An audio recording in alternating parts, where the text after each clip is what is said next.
Hi everyone, it's Miss Liz with the Pawpaw District Library, and today I'm joined by some of my bird friends for the bird beak game. So go ahead and grab your kit and we'll get started. So while you're grabbing your kit, I'm going to show you a few different bird beaks and what they're used for. So we're going to start with this bird here, and he is called a hawk. So if you notice his beak right there, it's shaped like a little hook. And these birds catch meat, like rodents, small prey, and they use that hook to grab them.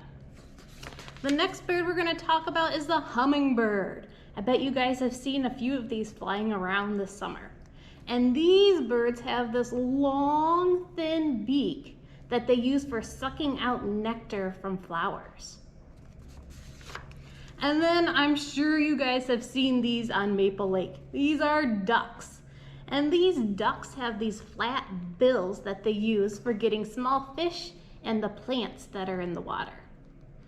And then the last bird we're going to look at is the woodpecker. So if you look at his beak, these are long and they're very tough because they use it to peck the wood to get the insects that are inside.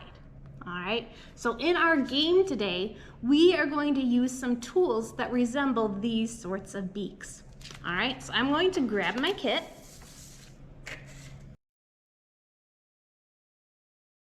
All right, friends, so I've got all of my stuff from my bag laid out on the table here in front of me. All right, so these utensils here are going to represent our bird beaks.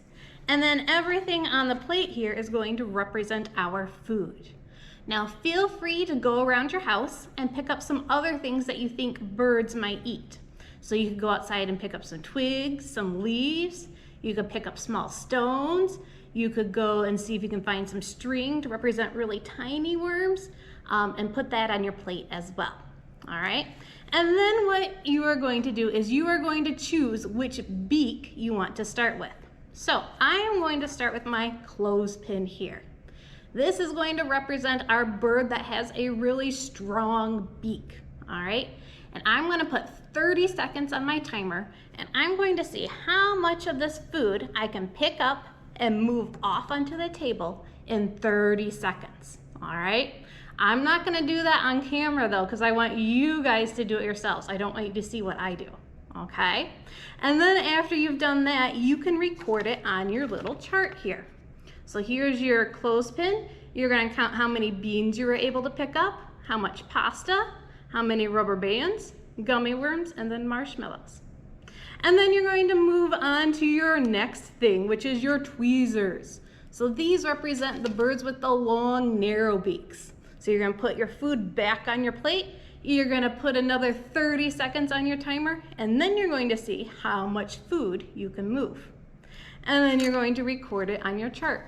And you're going to do the same thing with your chopsticks and your little pipette here, okay?